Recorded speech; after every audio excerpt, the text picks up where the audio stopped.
Muy buenas noches con todos. Qué gusto tenerles por aquí nuevamente. Ahí tenemos abierto con Gaby el chat. Luis primerito ahí. Buenas noches con todos. Como un soldado, Luisito, muy bien.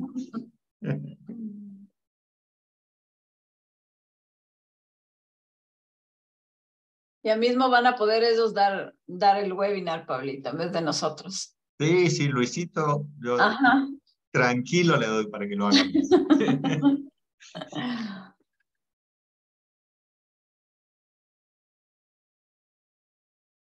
Aquí El presente. Proaño también presente. Chévere, Alfredo, buenas noches. Los hombres están diciendo presente con las burbujas en primer lugar. Sí, Cosa notoria, ¿eh? y eso es de aplaudir, porque realmente cuando Sí. uno quiere escoger los vinos para alguna cata solo masculino, el público, ahí uno siente que a ratos de los espumantes y los rosados no son los preferidos, pero aquí nos están demostrando que sí. Mi espumante favorito alemán, dice Luis Proaño. Ah, qué bueno.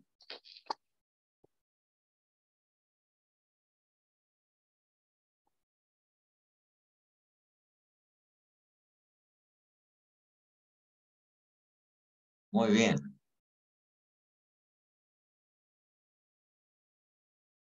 Fernando Larrea. Puro varón. ¿Dónde están las mujeres hoy? A ver, ¿dónde están? Que digan No, presente, por sí favor. tenemos por aquí, tenemos a Silvia Villasís. Ah, bueno. Está presente. Ajá. Silvia, ahí está Silvia. Muy bien. Melissa.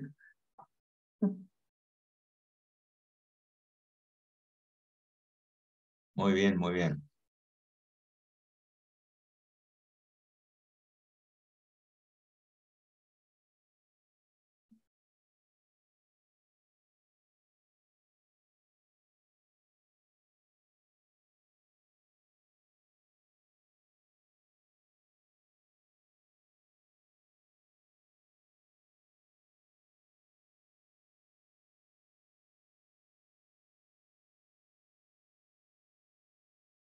Hola, Carlos. Carlos, Silvia, Fernando. Chévere.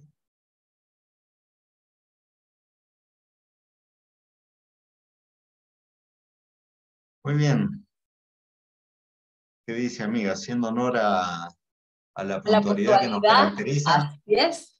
vamos Comenzamos. Vamos a arrancar. Bueno, muy buenas noches con todas, con todos. En nombre de la Cofradía del Vino, de Supermaxi, de Megamaxi, les damos la más cordial bienvenida a este nuevo webinar en compañía de una querida amiga ya conocida de todos ustedes, Gaby Páez. Qué gusto, Gaby, tenerte esta noche para poder compartir burbujas de por medio. Qué rico es compartir vinos contigo, pero cuando hay burbujas, Cuando hay burbujas hay que mucho mejor celebrar. todavía. ¿Verdad, Pablito? No, para mí es un honor estar con usted en este nuevo webinar con uno de mis conocidos, reconocidos hijos de burbuja, de los favoritos también. De alguno de los cheverazos hijos que usted tiene embotellados, mi Sí, querida Gaby. yo creo que no puedo decir que tengo mis favoritos porque no es justo para el resto, pero sí, Henkel además es uno de los que ha estado conmigo desde mi día uno, así que... Ok.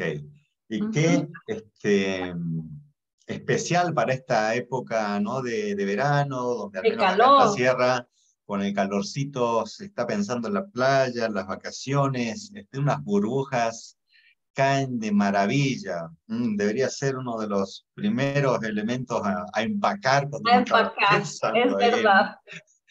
Así Con que este clima yo creo que no podemos dejar de empacar un espumante, ¿no? chévere. Bueno, nuevamente soy Pablo Conselmo, director académico de la Cofradía del Vino, y en compañía de nuestra querida sommelier Gaby Páez vamos a compartir un poquito algunas cuestiones que tienen que ver con la cata del espumante. El día miércoles de la mano de otro de tus hijos, Javita, sí, Que como fue, lo dejé huérfano ese día. me dejaste huérfano, es cierto. Pero ahí nos batimos con Villarnó, que Con la verdad Vilarnau, que es sí. fue un cava fantástico que nos dio que hablar un montón y de compartir con tanta gente querida como la que nos acompaña estas noches. Así que hoy nos vamos a enfocar un poquito más en cuestiones que ver con la cata. Yo voy a introducir algunas cuestiones un poquito más este, genéricas, digamos, sobre aspectos a tener en cuenta en la cata de un vino espumante, y luego ya con burbujas de por medio y la presentación de Gaby, entramos de una. Para los que se nos están uniendo recién, Henkel, Trocken, ¿sí? Para que lo vayan teniendo, o si no lo tienen frío, vayan acondicionando un baldecito con agua y hielo, trayendo una copa, una picadita, hoy es viernes, hojas. Así que Así es. a prepararse, mis amigos. Entonces, lo interesante que tienen los vinos espumantes, primero que nada, es esto, ¿no? Que son vinos. Por lo tanto, tienen una cantidad de elementos con las cuales nos van a comunicar algunas de estos aspectos que hacen que uno lo disfrute más. Siempre decimos, no es que es necesario tomar un curso de cata para beber un vino espumante, no, ni un vino tampoco, pero en la medida que nos metemos un poquito más en asunto y podemos compartir humildemente con Gaby acá las cositas que digamos, la vida en esta profesión nos ha ido dando, convengamos que uno lo disfruta más. No es necesario, pero sí amplifica el disfrute. Entonces, por eso es que estos espacios son tan interesantes, para que cada vez que abrimos una botella, el placer sea máximo. Así que, bueno, la primera de las señales que nos da un vino espumante es la visual. Esto, sin lugar a dudas, no sé tú qué piensas, Javi, pero a diferencia, digamos, del resto de los vinos, el plus que tienen los vinos con burbujas es este festival audiovisual, porque también entra en juego el oído El que nos oído, sí. proponen, ¿no? Una parte que tal vez en los vinos tranquilos y en los fortificados nunca toma parte, es la parte auditiva, que es Ah, muy interesante. Si no lo han hecho, lo van a hacer esta noche, porque escuchar un espumante es muy interesante. Entonces, es algo que sí, como usted dice, la parte visual es tal vez la parte más bonita o la que más llama la atención al principio en el espumante, pero el poder escuchar el espumante también nos acerca muchísimo más, ¿no? fantástico. Bien, uno de los primeros aspectos que nos empiezan a dar pistas de un vino espumante es la vinculación que hay con los colores y las uvas con las que pueden estar elaborados. Ya vimos el día miércoles las variedades del cava. Eh, este espumante que vamos a probar hoy tiene otras cepas, entre ellas Chardonnay, si no estoy mal. Sí, Esta es una... cepas muy alemanas también, ¿no? O sea, tenemos Chardonnay, tenemos tal vez, no sé, no todos los años va a ser la misma mezcla, pero se trata de mantener un poco por mantener el perfil, pero sí tiene una gran composición de Chardonnay y algo de Riesling, de Gewürztraminer un poquito, pero lo que más tiene es Chardonnay, es El verdad. Chardonnay. El Chardonnay es una uva que normalmente nos van a aportar tonos dorados verdosos o tonos oro, en poca finura, elegancia, obviamente dependiendo de cómo haya sido trabajado el espumante, pero eso nos va a dar una pista, ¿no? Variedades tintas, cuando en un vino espumante, aún elaborado en blanco, hay variedades tintas, van a aparecer esos reflejos ligeramente rosaditos, ¿no? Que suelen asomar cuando a lo mejor hay un Pinot Noir, hay un Pinot Meunier, o hay alguna otra uva tinta involucrada en una elaboración de un espumante en blanco, me refiero, ¿no?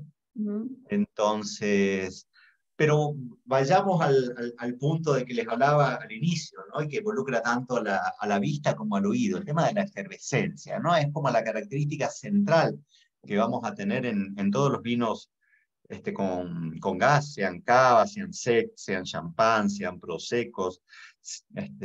Todos los espumantes naturales en sí nos proponen un festival en cuanto a la efervescencia, ¿no? Y es también uno de los factores, no el único, pero sí uno, que puede estar dándonos algunas señas sobre cómo fue elaborado y sobre la calidad del producto que vamos a examinar. Entonces, y esto ya lo vamos a ver en un ratito con espumante de por medio, esto solamente como para que a ustedes se les empiece a hacer la sed, ¿no? Como para que empiecen a hacer hambre y sed, ¿ok?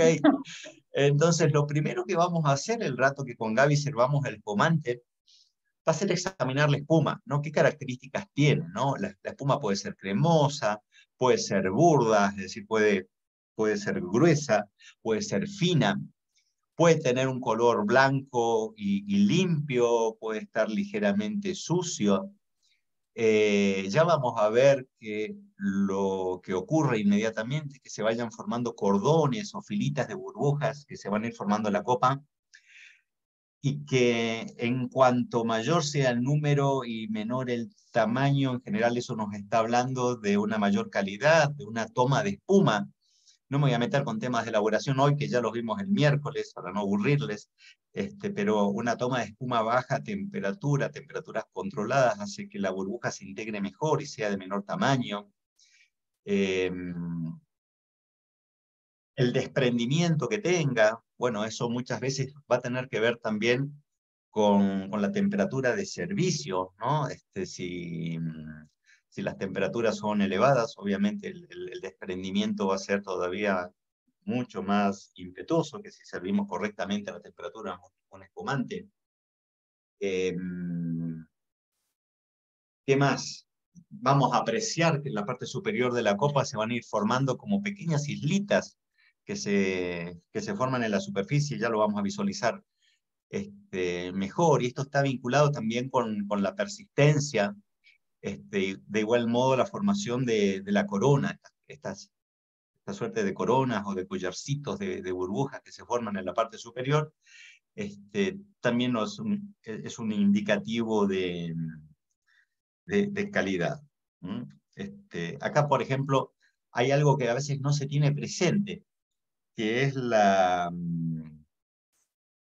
implicancia que puede tener la copa, cómo fue de alguna manera secada esa copa y la formación o no de burbujas.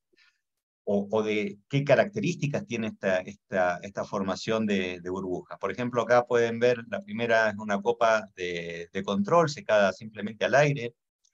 La segunda es una copa de la que les vamos a hablar en un ratito, es donde de manera deliberada se le ha dado un punto de tallado mínimo con un láser, de manera que se genera un punto de nucleamiento justo donde comienza el tallo, y la otra que la ven como mucho más despareja, como con muchos lugares de donde salen las burbujas, es una copa secada con una toalla de papel, simplemente, ¿sí?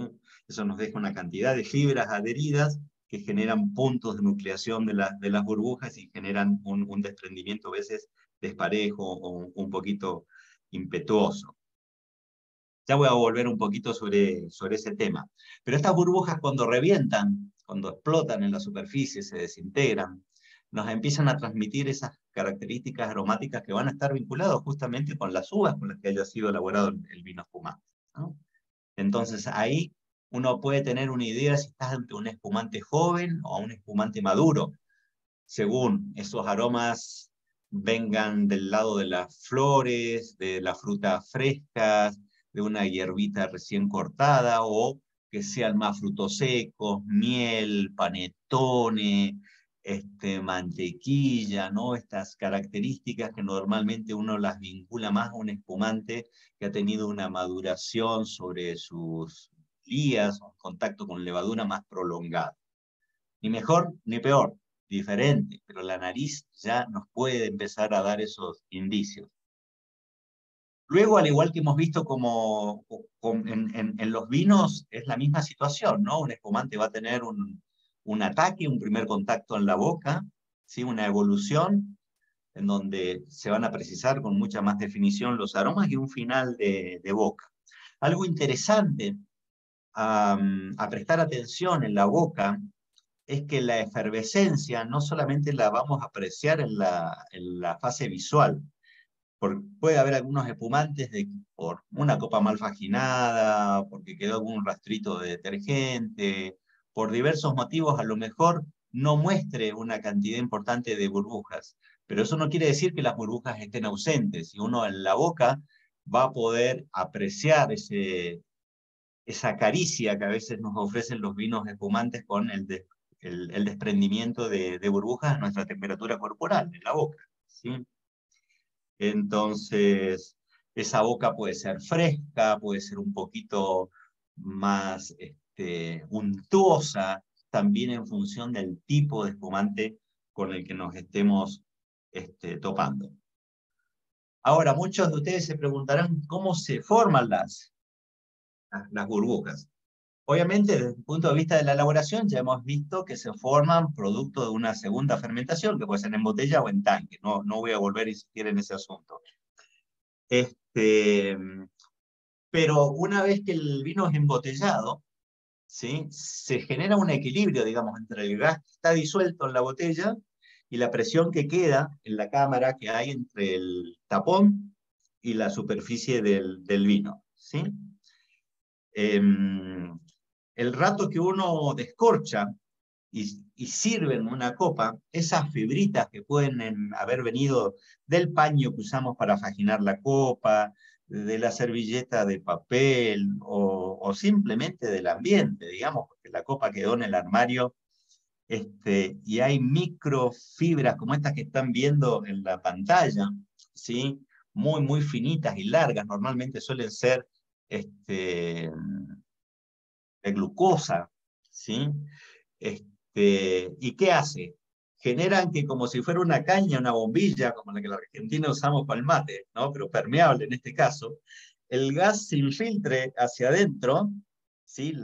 El gas que está saturado, el vino, y comience a, a circular a través de ellas, ¿no? Y por eso es que las fibras funcionan, o los elementos que pueden estar en la copa, producto de su limpieza, funcionan como lo que se llama puntos de nucleación o puntos de génesis de burbujas. Hay veces que pueden ser esas imperfecciones, impurezas que puede tener el mismo vidrio, pequeños depósitos de celulosa, en fin. Esto que ven acá en la foto, por ejemplo, es algo que algunas casas que elaboran vinos espumantes hacen en sus copas, sobre todo cuando reciben en sus cavas al público, ¿no? Y utilizan copas que han sido microtalladas con láser en la base, ¿no? Se le dan como, son unas 20 puntaditas de láser en círculo.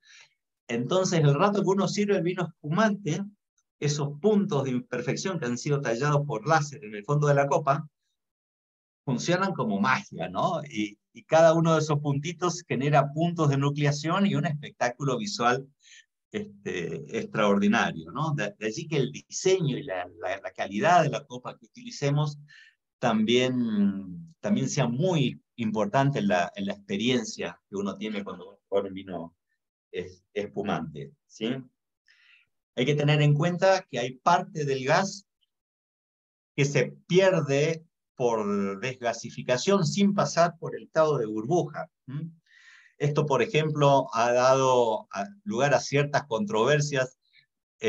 A vos que te gustan los números, Gaby, muchas veces hemos hablado, ¿no? ¿Cuántas burbujas hay en una copa de espumante, ¿no?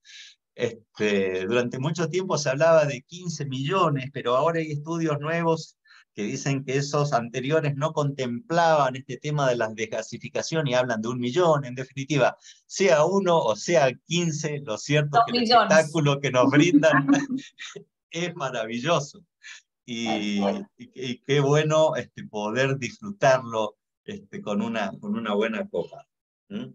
Otro elemento que también ha sido eje de investigaciones científicas, y esto sin ánimo de ponerme técnico ni mucho menos, pero muchas veces uno se pregunta, o no sé si ustedes se han preguntado, ¿por qué las cadenas de burbujas, los cordones, los trenes de burbujas, hay varias maneras de llamarlo, son rectos en el vino espumante y en un vaso de soda salen disparados por cualquier lado?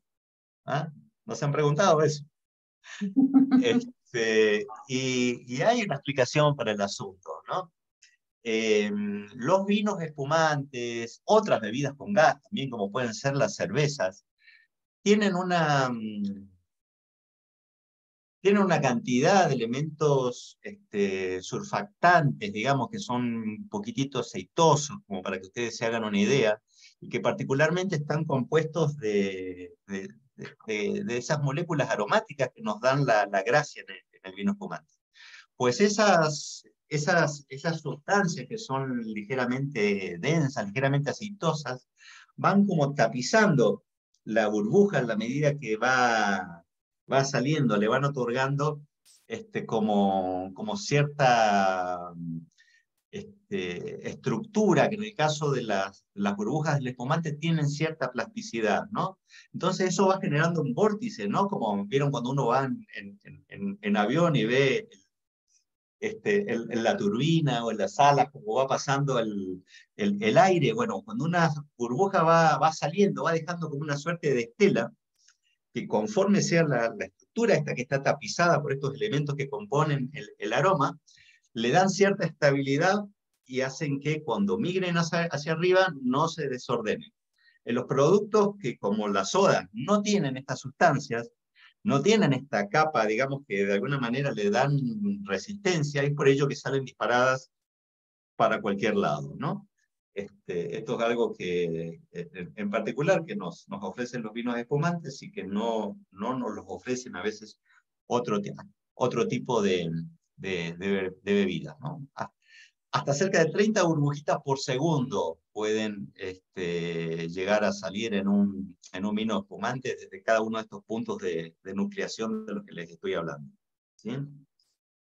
Entonces, eso. Y lo más lindo de todo es cuando la burbuja llega a la superficie y estalla, y hace que sea hasta casi superfluo, ¿no? Que uno mueva la copa como lo hacemos con los vinos espumantes, porque ese estallido, ¿no?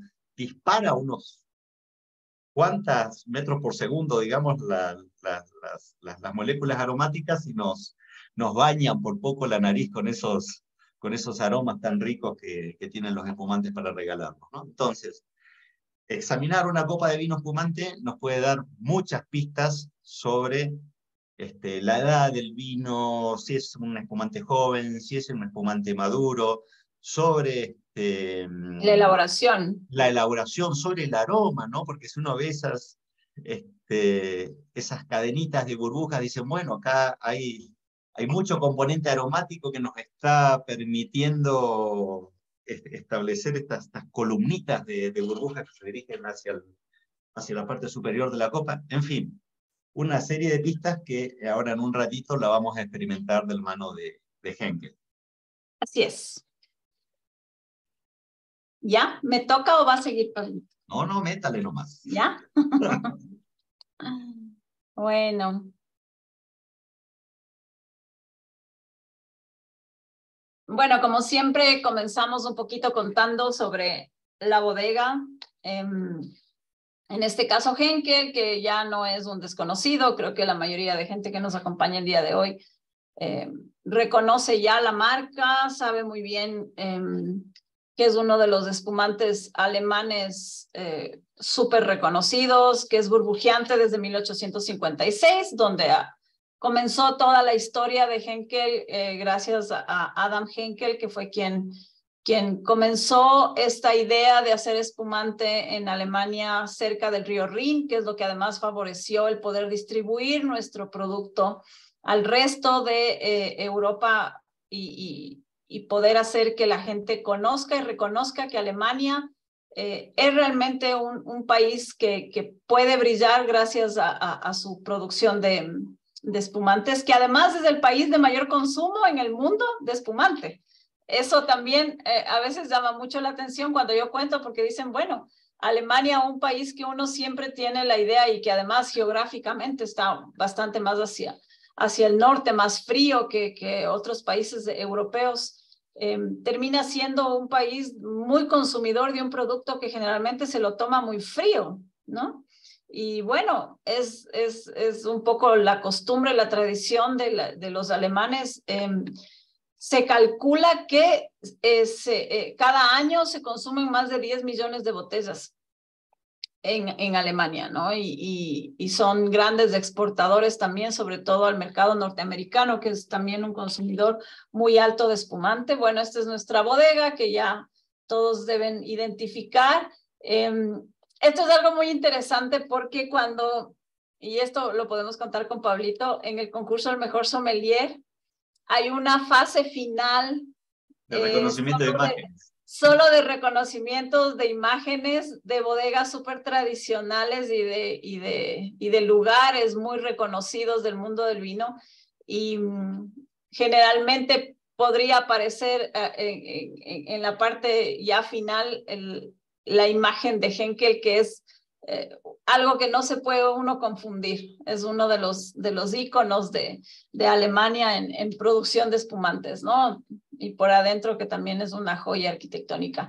No nos olvidemos que, bueno, Adam Henkel era además un amante del champán, se lo tiene que decir así, y él fue quien, un poco buscando asesoría de enólogos franceses, que eran ya grandes productores de espumante, decide sentir un poco esta necesidad de buscar en Francia esta ayuda del arte vitivinícola francés, pero sin dejar de lado el tema tradicional y artesanal alemán. Entonces, se puede decir que Henkel es la unión de estos dos mundos del arte vitivinícola francés con la tradición alemana. Lo que Henkel siempre quiere, y esto es algo que se tiene que reconocer siempre, es que cuando uno ya le gusta un espumante, una marca, un tipo de vino, lo que más le gusta es que cada año uno puede sentir lo mismo en ese espumante, a pesar de todo este cambio climático que tenemos, que a veces nos juega mucho en contra en el mundo del vino.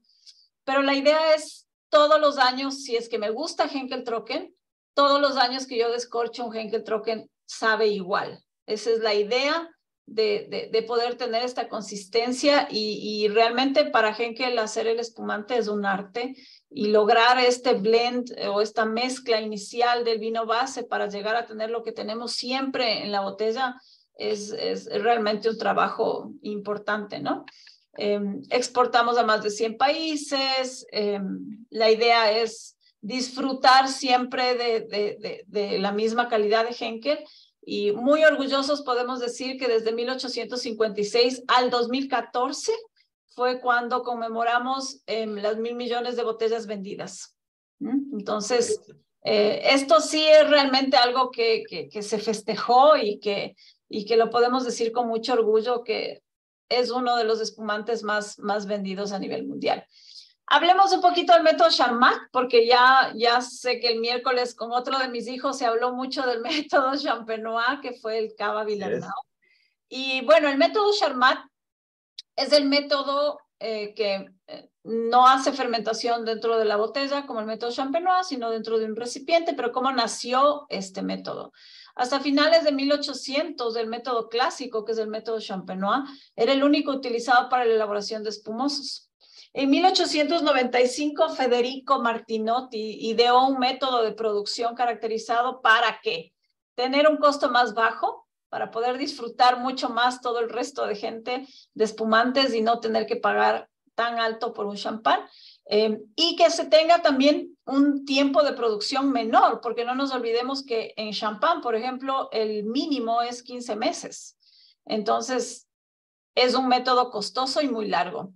El método que Martinotti comenzó a hacer fue basado en una fermentación del vino en un recipiente de acero inoxidable bajo presión, como un autoclave, a una temperatura controlada. 16, no, un poco más de 16 años, porque en 1916 fue justamente el francés, que fue enólogo y agrónomo, Eugène Charmat, le da el nombre final ya a este método, perfeccionándole algunas cosas como método Charmat, que es el método que actualmente, que se lo conoce también como método de tanque, es el que nos ha permitido tener estos espumantes más económicos, en menos tiempo y más volumen. Porque si estamos hablando de consumo de espumante y cada vez la tendencia es mayor al consumo, si solo nos hubiéramos quedado con el método clásico, creo que muy poca gente hubiera podido disfrutar lo que nosotros estamos disfrutando ahora, ¿no? Algo súper importante que ya Pablito mencionó, que se tiene que decir en la cata de un espumante, cuando hacemos una cata ciegas, por ejemplo, la parte aromática de los dos métodos nos puede definir un poco también qué tipo de espumante es. Entonces, en un método champenois, generalmente los aromas van a ser mucho más de levadura, mucho más de pan, mucho más hacia ese lado de aromas, sin dejar de lado aromas frutales que siempre vamos a encontrar, pero mucho más presencia de estos aromas de pan de mantequilla, de costrita de pastel, de vainilla, de levadura como tal. En cambio, en el método Charmat podemos claramente encontrar mucho más aroma frutal, ¿sí? Entonces, la refermentación en el autoclave está indicada para obtener estos espumantes mucho más frescos, mucho más fragantes, más expresivos, ya que permiten una extracción de aromas y sabores más eficaz en un periodo de tiempo más corto, y eso es interesante. Algo que se tiene que citar de Henkel. ¿Por qué Henkel generalmente tiene una mezcla de los dos métodos, si se lo quiere decir así? Porque Henkel hace un método Charmat extendido. Generalmente el método Charmat suele tomar de 4 a 5 meses en la mayoría de bodegas que hacen este método. Henkel trata de tener un poquito más de tiempo. Entonces, alarga su tiempo de extracción de aromas. ¿Para qué? Para también tener un poco más de aromas de la levadura que no son tan fáciles de obtener en un método corto de Charmat, ¿no? Los vinos espumosos dulces, a menudo elaborados a partir de vides aromáticas, encuentran este método como el más adecuado para su elaboración. Y también, si hablamos de la rapidez del proceso, la rentabilidad, hace que tengamos también muchos más espumantes de este estilo. Este es un resumen visual del método Charmat, ¿sí? Se tiene un vino base inicial que tendrá que pasar por una primera fermentación, que ya todos conocemos. En esa primera fermentación, las levaduras nativas de la uva y levaduras que pueden ser añadidas van a comerse el azúcar y producir alcohol y también gas. Lo que pasa es que en este punto el gas sale del tanque, no es un tanque cerrado por completo. Entonces aquí el gas prácticamente se escapa y tendríamos un vino tranquilo, blanco, ¿sí? O rosado, el espumante que estemos haciendo. Sería nuestro vino base, pero de ahí va a pasar a un autoclave donde va a tener una segunda fermentación. Para poder tener la segunda fermentación tenemos que añadir nuevamente levaduras y añadir nuevamente azúcar, para que esas levaduras ya sin presencia de oxígeno puedan producir otra vez gas y la burbuja, ¿sí? Y aquí sí no vamos a dejar que se escape el gas ni la burbuja, y eso es lo que vamos a tener finalmente después de una ligera filtración. El dosage, que es añadirle más dulce o más dulzor al espumante, nos dará finalmente estas categorías de Brut Nature, Extra Brut, Demi-Sec, que sería ya las categorías de dulce en un espumante, como vemos aquí. Henkel, lo que me encanta a mí cuando hago degustación con Henkel es que generalmente el público tiene su gusto dividido. Hay gente que le gusta muchísimo el espumante seco, muy al estilo de lo que son los cavas o los champans, y hay gente que le gusta el espumante más dulce, hacia lo demi-sec. Henkel se sitúa en el medio. No es ni tan seco como un brut, ni tan dulce como un demi-sec. Entonces, esta categoría dry sec que va desde 17 a 32 gramos, me permite poder complacer a un cliente que le gusta tanto algo seco como algo más dulce. Entonces, los tres tipos de Henkel, tanto Trocken, rosado y Blanc de Blancs, están en la misma categoría de dulzor. Solo hay una pequeña diferencia entre Henkel Trocken, que tiene 22 gramos por litro, el rosado 24 gramos por litro, casi imperceptible, y el Blanc de Blancs 28. Entonces, de los tres, tal vez el Blanc de Blancs podría ser un ligero más dulzor que los otros dos, pero a la final los tres están en la categoría dry sec, ¿ya? Algo que me encanta hablar cuando hablamos de espumantes es el tipo de copa, porque Pablito tiene copa flauta, ¿sí? Yo voy a tener copa tulipán, que es la copa realmente del prosecco, pero la tendencia incluso del champán actual es en copa tulipán o en la copa vintage, que es la que vemos aquí, que es la Pompadour, que es la que se puso muy de moda en una época muy antigua, pero se dejó de usar porque más bien ahí se pierde toda la burbuja muy rápido. Pero ahora está volviendo nuevamente esta tendencia de usar estas copas diferentes. ¿Por qué? Porque si ustedes tienen la posibilidad de tener las dos copas, la flauta y una copa de vino blanco o una tulipán, se van a dar cuenta que la parte aromática en la copa flauta lamentablemente no la tengo. En la copa flauta lo que tengo es la belleza de la parte visual del espumante. Yo tengo una flauta y una de blanco acá para hacer la comparación. Para hacer la comparación, eso es maravilloso. Y bueno, sí quería enseñarles un poquito, porque la tendencia es mucho hacia la copa tulipán o la copa de vino blanco para todo tipo de espumante, porque la tulipán es muy usada en el prosecco, pero actualmente está siendo la tendencia de servicio con copa más grande, ¿no? del espumante. Y si ya nos vamos a la cata, ¿no? Bueno, hemos venido 3 años ya catando todas las semanas, gracias a Supermaxi, Megamaxi, muchos de nuestros vinos, pero para la gente que recién se incorpora con nosotros y que no ha tenido estos pasos de la cata, ya sabemos que la cata se basa en usar nuestros sentidos y la idea es reconocer la calidad, pero también los defectos, porque lamentablemente todo vino, cueste lo que cueste, venga de donde venga, podría llegar a tener un defecto. Eso es el lado malo, tal vez, de ciertos vinos que podrían llegar a tener un defecto. Y tengo que reconocerlos, porque la idea es, si es que estoy, por ejemplo, en una invitación en mi casa, tratar de yo sentir y probar el vino y catar el vino antes de que llegue ese vino a mis invitados. Entonces, esto es algo súper importante que tiene que apreciarse el momento de abrir una botella. Visto, olfato y gusto. Ya que traes esto, Gaby, hago una acotación. Muchas veces la gente se pregunta, viste que en un restaurante normalmente cuando abres una botella de vino te pasan el tapón. El corcho. El corcho. Y con mucha frecuencia he escuchado decir que los de espumante no se pasan. El tapón de espumante es un corcho y por lo tanto puede tener problemas de contaminación y de hecho a mí me ha pasado no una, sino algunas veces, no que recuerde con Henkel por la duda. A mí con Henkel no me ha pasado en los 13 años, soy muy orgullosa de tener contaminación con corcho, digamos, puede ocurrir ese accidente también en un vino espumante.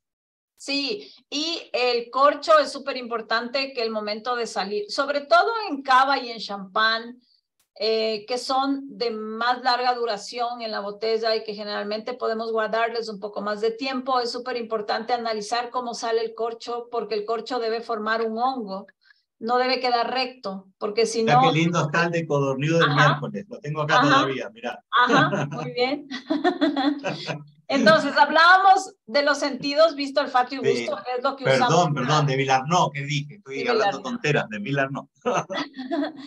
Hablábamos de los sentidos, visto, olfato y gusto, Pero en el caso del espumante, no vamos a perdernos el día de hoy la parte auditiva, porque escuchar el espumante y las burbujitas es muy interesante. Y cuando tengan un cava, como Vilarnau, también escuchen porque tiene otro sonido. Ahí sí nos podemos dar cuenta también de la elaboración, ¿no?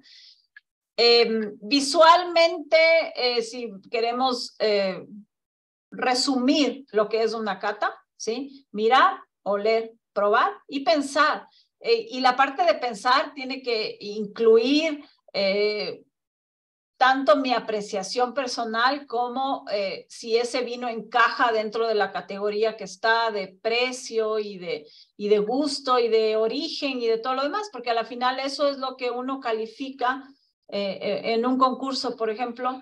La parte de la calificación final es definitivamente el equilibrio de ese vino y puede ser lo que haga que un vino gane o no un concurso. Entonces es súper importante.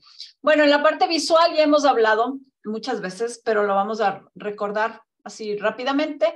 El color, la limpidez, la transparencia, el brillo que tiene el vino es súper importante. Las lágrimas, que en este caso, en el espumante, en la copa flauta prácticamente no vamos a poder casi encontrar las lágrimas, pero en los vinos blancos rosados y tintos tranquilos sí es algo que nos puede indicar la cantidad de alcohol. La parte olfativa, no nos olvidemos de aromas primarios, secundarios y terciarios. Ya en la parte olfativa les voy a pasar una diapositiva para que vean realmente dónde está la parte del olfato. Mucha gente dice, no, yo no tengo buena nariz, yo no voy a poder encontrar nunca esos aromas. No tengan miedo porque el 80% están en boca, entonces van a poder encontrarlos.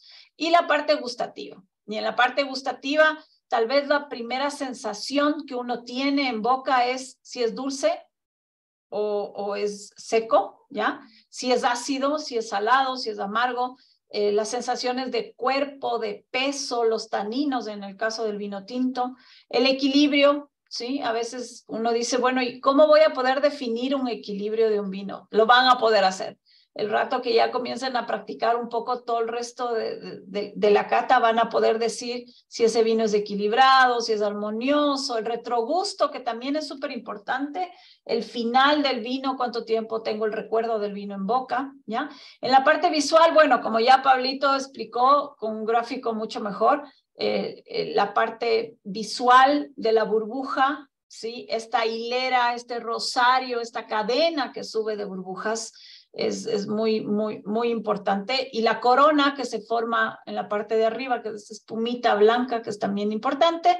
En el color, esta es una diapositiva para vinos blancos, rosados y tintos, pero si nos enfocamos, por ejemplo, en el espumante blanco, tal vez la primera hilera de arriba o la primera fila de arriba, podemos darnos cuenta desde un amarillo verdoso, amarillo pajizo, hasta un dorado que podría ser, ¿no? En la parte olfativa, ya esta es la diapositiva a la que yo quería llegar. ¿Por qué? Porque si nos ponemos a pensar que solamente es la nariz lo que define la parte aromática del vino, estamos súper equivocados.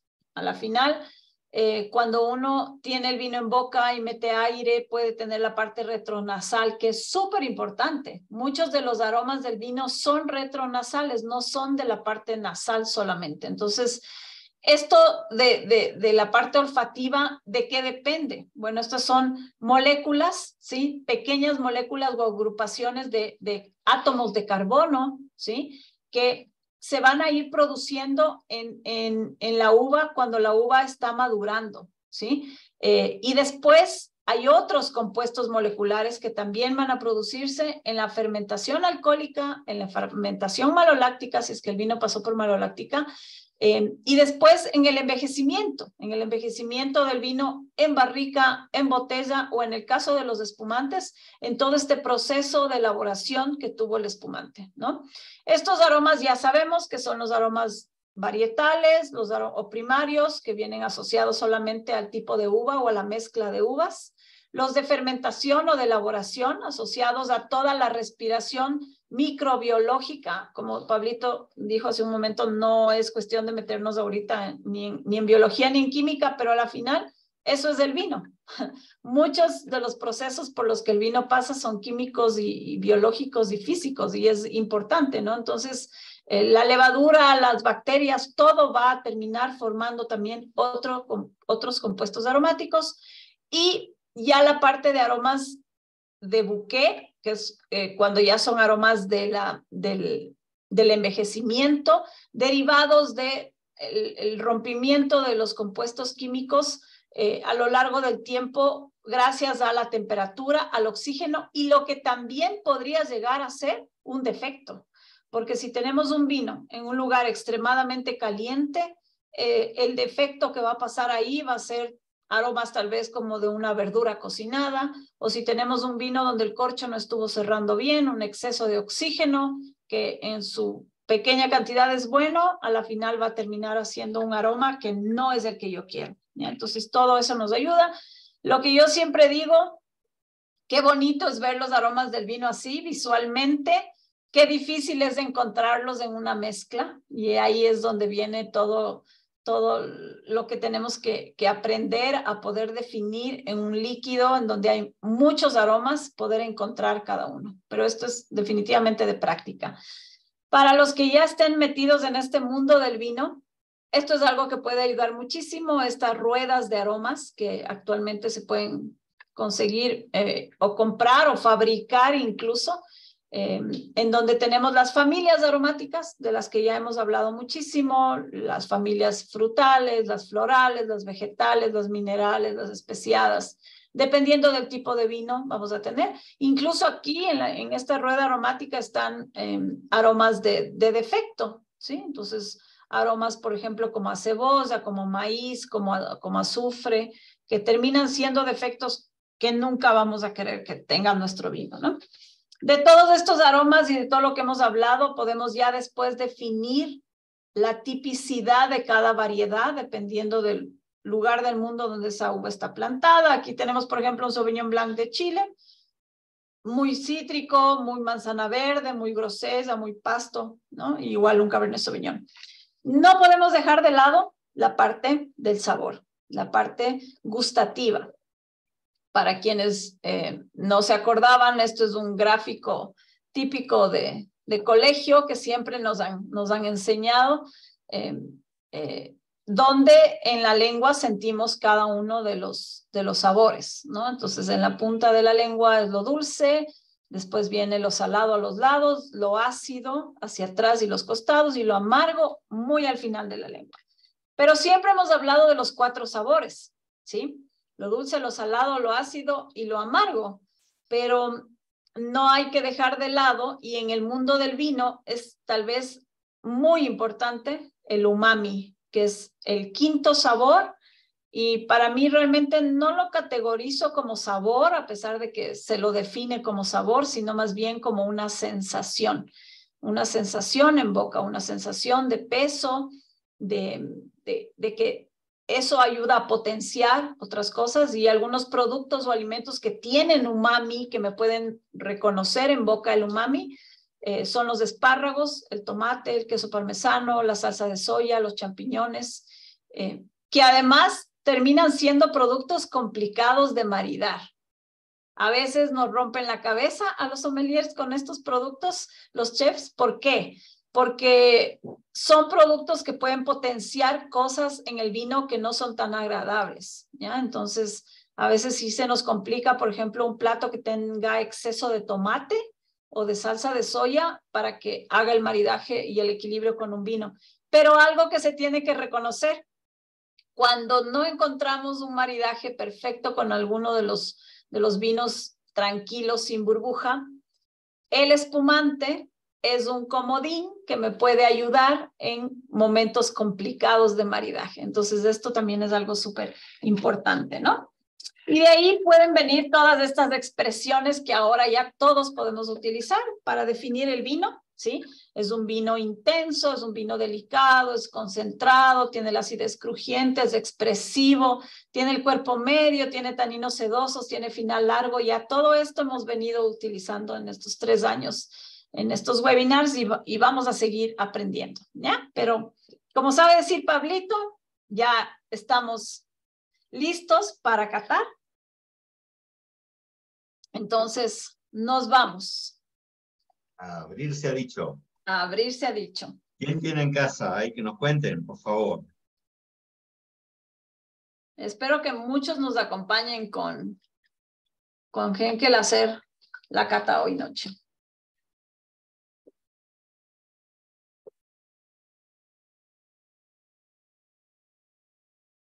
Yo hice trampa y tenía un botellín. Yo voy a hacer el experimento acá en las dos copas. Sí, yo tengo la copa tulipán, ¿sí? Porque sí es una tendencia de consumo actual. Yo sé que en los eventos, en las fiestas, en matrimonios, no hay nada más bonito que hacer el brindis con la copa flauta. Es ya una tradición a nivel mundial, pero ya en el disfrute, ¿sí? Tal vez para los eventos siga siendo la copa flauta lo que vamos a utilizar. Pero si ya van a tener una reunión en casa o ustedes van a disfrutar del espumante, hagan lo que está haciendo Pablito. Hagan la prueba de ponerlo en una copa flauta donde van a ver una maravilla la parte visual, pero también hagan la prueba de ponerlo en una copa de vino blanco y van a ver. Ajá. Ahí está. En la copa, definitivamente la burbuja y la parte visual es una belleza en la copa flauta. ¿Sí? Absolutamente. ¿Ya? Ahí preguntaba uno de nuestros compañeros de cata esta noche la manera correcta de abrir un vino espumante. Bueno, no sé si vieron el momento en que la abría, pero bueno, ya lo hice, pero cogemos el tapón y lo que giramos es la base de la botella, cogiendo el tapón con el pulgar y el resto de la mano, y vamos girando la botella, y en la medida que se va soltando el tapón, lo vamos reteniendo, y cuando ya está prácticamente afuera, dejamos que suspire, digamos, ahí. El suspiro de la mujer enamorada, esa Así es es, la definición. un pelitín nomás sin que haga la clásica estampida, porque eso significaría que es gas carbónico que tiene.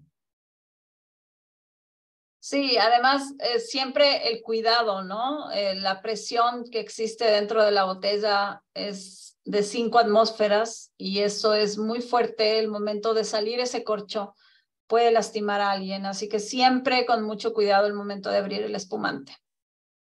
¿Okay? Bueno, y no nos olvidemos de lo que hablábamos, Pablito, la parte de escuchar, ¿sí? La parte de escuchar, en este caso es muy, muy interesante. Que y es suena algo... diferente con las dos copas, te cuento, Ajá, ¿no? suena diferente, yo sé. Entonces, no se pierdan Es esa mucho más parte. rezongona la copa flauta. Claro, la copa flauta ayuda a que suene muchísimo más por la forma de la copa, sí es verdad. Bueno, y en burbuja, si tenemos en la copa flauta de Pablito, podemos darnos cuenta que la burbuja es una hilera perfecta, un rosario perfecto y la corona también se formó muy bien, ¿no? Entonces, además se nota claramente que es una copa muy bien pulida. Que cuando la copa no está bien pulida, que tiene restos de jabón o peor aún de grasa, la burbuja se va a pegar en el vidrio también. Entonces, ese es un indicativo de que estamos puliendo mal las copas o las copas están mal lavadas. Que cuando ya es copa de cristal, no se olviden, siempre la copa de cristal es solamente con agua caliente, no con jabón. Entonces, tengan mucho cuidado también en sus copas. Vamos a la parte olfativa, que ahí es donde yo sí voy a poder disfrutar por mi tipo de copa y la copa de vino blanco también, ¿sí? Esto es método Charmat y lo que ya dijimos, método Charmat va a darme espumantes mucho más aromáticos, frutales, ¿sí? Notas de muchísima manzana verde, cítricos, flores. Muy fresco. Es muy fresco y es generalmente un espumante perfecto ¿para qué? Para acompañar mariscos, pescados, sushi, ensaladas, puede ser el aperitivo, puede ser la bienvenida de algún evento, pero yo siempre digo que no sea solo, que sea siempre con comida, eso es súper importante. Y en boca,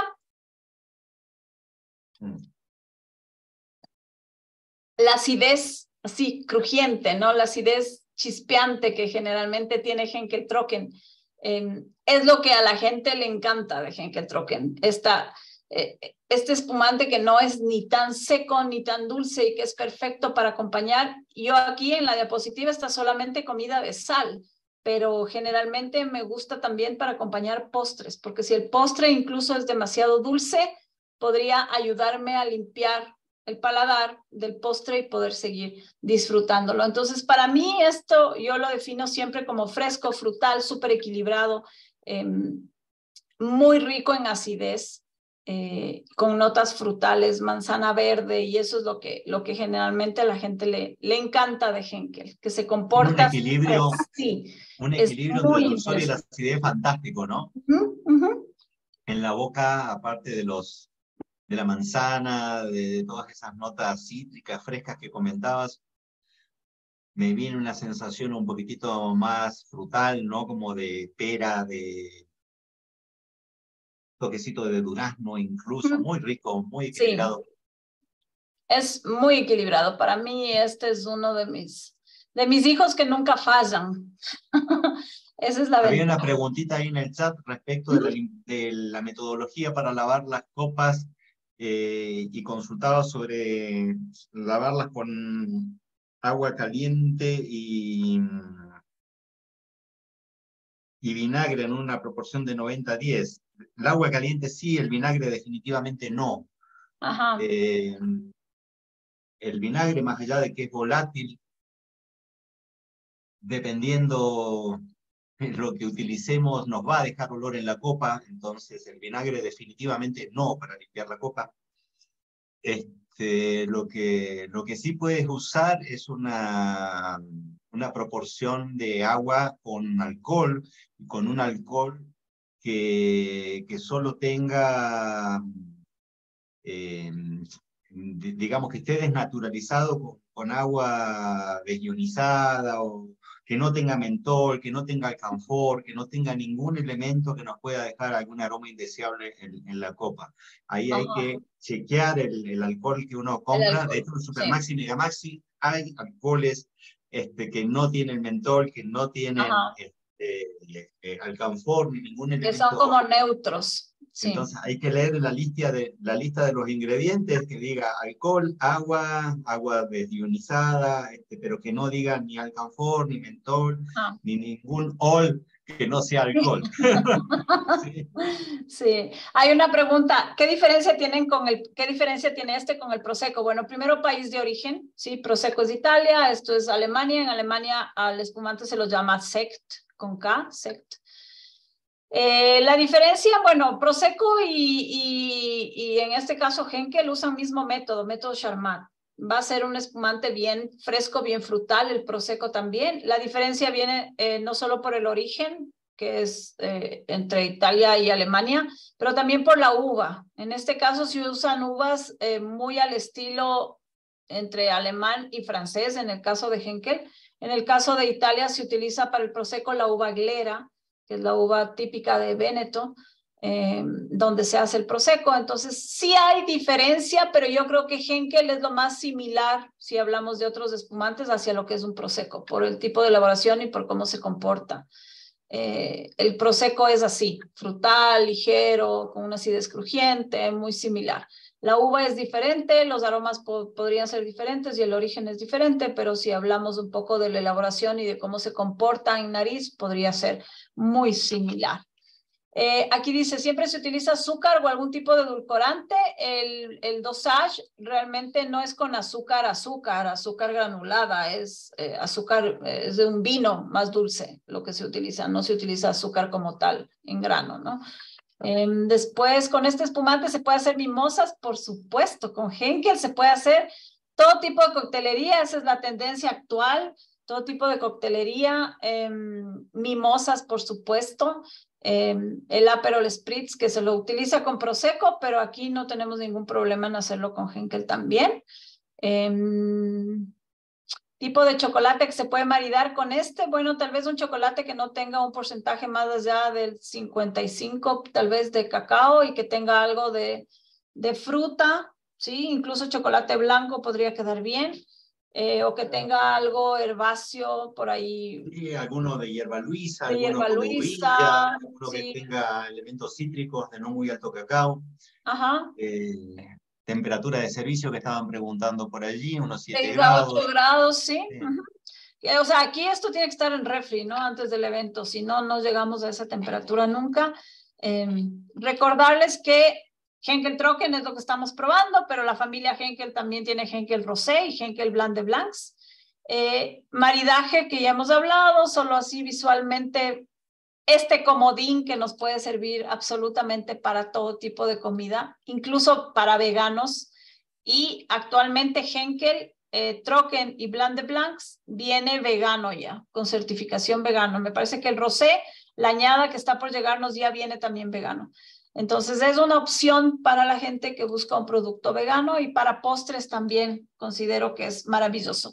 No nos olvidemos de las nuevas tendencias también, como para contestar, ¿se puede hacer mimosas con esto? Bueno, aquí tenemos parte de la coctelería que se puede hacer, mimosas, y el Henkel Bellini. Es como un twist del Bellini clásico que era con Prosecco y con jugo de durazno. Aquí más bien utilizamos una botella de Henkel, un cuarto de taza de jugo de pera, un cuarto de taza de jugo de cranberry, que todo lo pueden conseguir en Supermaxi, y romero para decorar. Ahí también tenemos como unas cherries de decoración, pero esta es la tendencia también de coctelería, y ahora que se viene la época de verano, de playa, yo creo que estamos muy bien con algo así.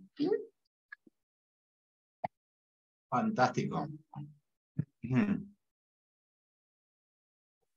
Se nos pasó la hora, Gavita. Nos pasó, Pablito. Esto de tener burbuja hace que el tiempo corra más rápido, creo yo. ¿Qué tal? Siguen las burbujitas. Siguen las burbujas. O sea, Henkel, como yo decía, tiene un método Charmat extendido, lo que hace que la burbuja sea un poquito más compacta, más persistente, y tengamos mejor calidad de burbuja finalmente, ¿no? Que es lo que uno siempre quiere en el espumante, poder disfrutar de la burbuja hasta terminarse esa copa. ¿Y la diferencia en nariz de la una copa y la otra, Pablito? Por una cuestión de que la flauta conserva mejor la burbuja, le siento más fresco, con el carbónico todavía más vivaz en la flauta, pero le siento más abierto, con notas de fruta un poquito más madura, y algo más expresivo desde el punto de vista de los aromas de boca a la de vino blanco. Aquí había una pregunta en el otro chat. La forma correcta de secar las copas, en realidad, bueno, ya para pulir la copa, el trapo de lino sería lo más adecuado, porque no suelta pelusa, y la pulida tendría que ser con alcohol, como Pablito recomendó, un alcohol que no tenga nada aromático añadido, pero la secada de la copa al aire sería lo ideal, y después la pulida con trapo de lino y alcohol. Muy bien. ¿Listo, Bueno, Pablito? muchas gracias por la compañía a Gracias, todos. Pablito, a todos. Gracias a todos por conectarse.